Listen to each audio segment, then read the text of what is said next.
Hi, everybody. It's Alisha here. I'm the CEO at Rainstick Shower, and I'm so excited to be at Campus Party 2021.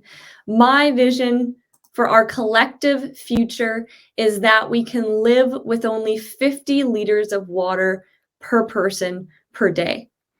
To put that number into perspective, a typical North American currently uses 350 liters of water per person per day, or the equivalent of about 700 water bottles. So we're going to start with why it's important to conserve, a high-level overview about how to address it, and then really what smart technologies for the home for you to think about are paving the way over the next couple of years. We'll start to see more of them. But to get started, to tell you a little bit about my background to help understand how I came to this vision and really why. I'm originally from Canada's only desert, the Okanagan Valley. We do have a lake, the Okanagan Lake, but it turns around only every 55 years. It's also one of the fastest growing areas in Canada, with Kelowna as one of the main cities. The mayors from neighboring Okanagan cities came together actually this past summer and warned people of their water use. And they implemented restrictions on how water can be better used. No watering lawns, they said, and they even put further restrictions in place for banning decorative grass. So what is decorative grass? It's basically if you have a lawn in front of your house, that is considered decorative grass. So I grew up in the Okanagan, and after graduating school in Kelowna, I really wanted real life experience. I knew I wanted to volunteer overseas, and so I started to look into job opportunities. I thought it would be a short stint, but it would give me really good experience. But I ended up staying there for a few years. And I moved to rural Kenya and rural China. And when I was there, I spent time with people just like you and just like me that really wanted more for their future. But they would need to walk long distances in order to collect fuel wood and water. And when I say long distances, I'm not just talking about, 100 meters. It was more like 3 or 5 or sometimes 8 kilometers one way just to access water, which was then often contaminated when they got there. They would have to take that water back to their families, and it would impact their ability to get an education because they're spending time collecting resources for food and water. But these people, just like you and I, they wanted more for their future, but they were stuck in the cycle of poverty, and water was very interrelated and connected to that. When I moved back to Canada, I became deeply outraged with the amount of water that's typically used. I was completely at liberty, and I felt really a lot of guilt when I would use water, when I would turn on the tap, when I would shower. I would try to track the amount of time. But in the end of the day, I realized it always forced a considerable amount of guilt, but also compromise. And I realized that the problems that we have our own problems in North America, and they're due to overconsumption of water.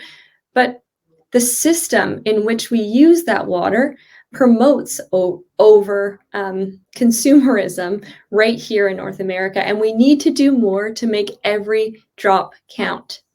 So we're going to discuss this more today. But before we get into all of that, let's set the stage with where water is at today. 97% of our world's water is found in our oceans. And that leaves only 3% of our water on Earth is considered fresh water. And out of that 3% water, 2% of that is actually considered inaccessible, leaving only 1% of water that people use and that we actually deem accessible. So when I talk about inaccessible versus accessible, inaccessible, largely that 2% of water is in our glaciers. And so it's tied up for the time being, and we don't want to melt that. That 1% of water is considered, groundwater that is accessible, lakes, streams. I think Canada is actually a really good example of water because we technically have 20% of the world's water that's found in Canada, but only a small portion of that water is deemed accessible for use at this time because a lot of it is actually located in Canada's north, which is tied up in the ice and it's not actually accessible, or it's very challenging to access. And so it's 1% that's accessible. It's the same 1% that we've been using since the beginning of time, essentially, the people era, which we know today. It's being recycled naturally by the Earth's water table. And the challenges that we're facing today are largely due to the fact that there's more and more people on the planet. I mean, just over the last 100 years, we have grown by almost 2 billion people. It's also that same water that's been using for more sources. As people are being lifted out of poverty over time, our preferences and tastes are becoming more elaborate and water is becoming more competitive. Our desire for water is growing. And as mentioned, a North American uses about 350 liters of water per person per day. In Nigeria today, that daily water use is approximately 25 liters. But as time, you can imagine how countries develop, more systems are integrated, it becomes easier to access water, and water consumption begins to grow. But water is used for a variety of purposes, which is increasing. And that even includes looking at renewable energy sources like hydro, which rely on quality sources of water. Because of climate change, which is essentially due to anthropogenic causes, so humans, it's largely due to humans, our average mean temperature on Earth is rising and it's heating up. And with this, we can observe wetter areas. So the wetter areas, even on Earth, are actually becoming even more wet, where on the other side, the drier areas are becoming drier. And now it's just perpetuating the challenges with water. So people are really struggling with water scarcity, and municipalities are really struggling. And with added population growth and development, we're fighting for that water more and more. Aside from natural disasters, which we're seeing, there's also a growing concern for conflict. Scientists and researchers correlate that the next world wars will be around water, or what we like to call it blue gold. The US Director of National Intelligence said that the risk of conflict is going to grow as water demand is set to outstrip sustainable supply by 40% by 2030. Many of you have heard of day zero, and it's considered the day that a city runs out of water. You might be familiar with Capetown, South Africa, and the story there. But essentially, for anyone that's not, in 2018, Capetown, South Africa, which was previously named the best place by the New York Times to visit, announced they were just 3 months away from running out of water. In order to cope, the government rationed people to 87 liters of water per person per day, and then down to 50 liters. Let's look at 87 liters right now and just see what it would actually get you. It would get you a 5-minute shower. It would allow you to flush the toilet a few times. It would allow you to wash your face twice. But with that, you didn't do your laundry. You didn't brush your teeth. You didn't water the plants. You didn't wash your hands. You didn't even take a sip of water. How do you cope with that reality? That was 2 years ago. Capetown is still considered in a water crisis, but it's not just Capetown. There's other cities who have gone through day zero, including Sao Paulo, Brazil. 20 million people 2 years ago, their drought led to fighting and looting of water provision trucks. Brisbane, Australia announced they just had 6 months of water left. Mexico City, right here in North America, the Colorado Basin, which provides water to a lot of the West US, announced that it's being over-depleted quickly. One of the next projected day zeros is Los Angeles. Globally, less than 5% of countries have more water than they did 20 years ago. Day zero is growing, but it doesn't just happen. It's a process with many different reasons. But the challenge is with climate change, it's happening very quickly, much faster than originally projected, and we need to be doing more. We need to learn how to implement water technology that uses every drop, and we need to do it fast. But it's going to take a more comprehensive solution. It's going to take you, me, governments and institutions. But the first step forward is we need to know how much water we actually have. Using satellite imagery, we're able to track patterns that allow governments to see how much water is actually there, but also predict the droughts. So that's happened this past summer in California. Satellite imagery and weather patterns were largely able to predict some of the weather that we actually ended up seeing. And we need to be doing more of that, tracking and measurement. Right here, you see this picture of Brisbane, Australia. They started to announce and let people know how much water they were told to use. In this case, it was 100 liters per person per day. But then at the same time, there was actually announcements telling people how much water was left at that point. And I would say that understanding knowledge, this is really the first step in understanding and being able to come up with a comprehensive solution. And from a government lens, we need effective policy supporting how we use water. A good example of this is in California, where water reuse on a large scale has not only been encouraged, but now recently it's actually been mandated. It's going to take municipalities having the platform to try innovative and systems thinking, different thinking approaches. And a good example of this is actually in Canada. It's in Guelph, the city of Guelph, which is the largest Canadian city to rely solely on groundwater. And because of the growing population in Guelph, they've realized that there's an over-depletion. Instead of, going with other maybe negative approaches, they've actually encouraged pilots with innovative technology and have even started a program called the Blue Built program in Guelph, where they offer subsidies to technology that saves water for citizens. It's going to take new technology implementation and adoption, which again needs to be supported by governments in order to create a good technological ecosystem. And as mentioned, it's going to take you and it's going to take me to use our wallet for good and to educate ourselves. Right here in Canada, did you know there's never been a water study at the national level? A study completed by the WWF states experts in Canada know water quality and quantity is deteriorating, but they don't know how much and at what pace. So my question is, what does making every drop count look like in the future of the smart home? And how does it affect you and me today? Well, the first thing I'll say is, I think when people think about the smart home, they often think about Alexa, Google Home, virtual integrated assistants, connected devices, AI.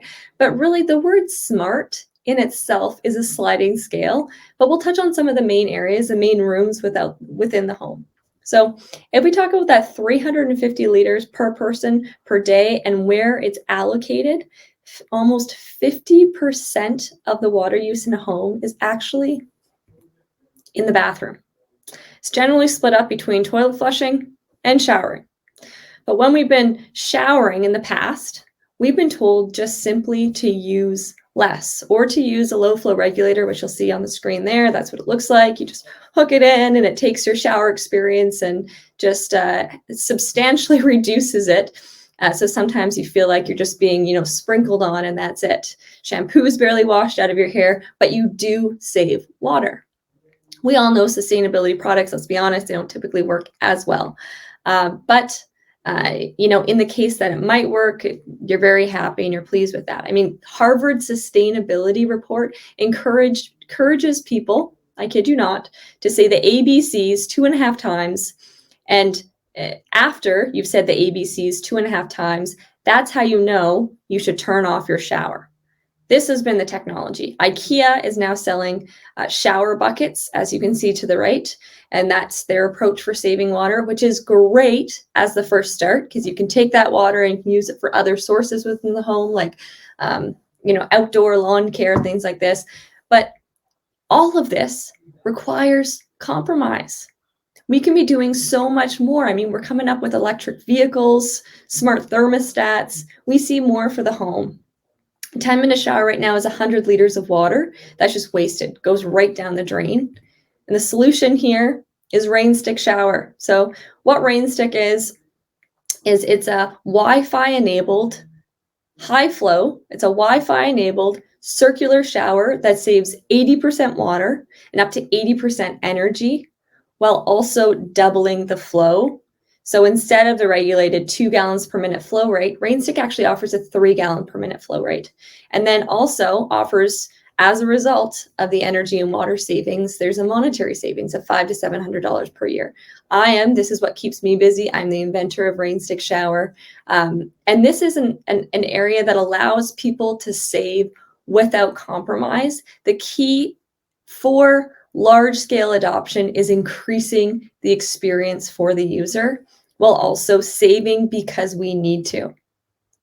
If we talk about toilet flushing, there are water-efficient measures for toilet flushing. I would recommend looking for those toilets that save about 1.5 times less water in flushing, which is now possible. Actually, the most efficiency in the smart home or in the home is largely due to toilet flushing. And so we need to go that step further. Bill Gates, in his quest for looking for the best toilet to reduce water and also ensure water and sanitation globally, there's a large scale solution. One of the finalists actually offers microscopic bugs in the toilet to decompose matter, and apparently the user wouldn't necessarily quote unquote know that is happening. So that is like a way left side example of some of the technologies are happening. But I think all of this to say is understanding water is very much part of the smart home and needs to be integrated. For developing countries too, that are projected to their water use will increase, it's incredibly important to start looking at some of these solutions to try leapfrogging to better, more sustainable technology.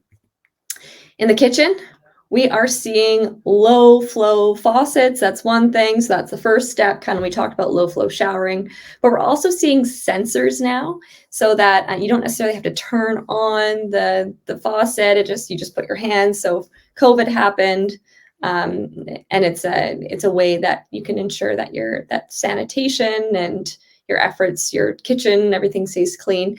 But then the other part of this that I want to bring out is there's now Wi-Fi enabled faucets. So you can say, fill my pot, it integrates with your virtual assistant, your Alexa or your Google Home, and it'll do it on demand.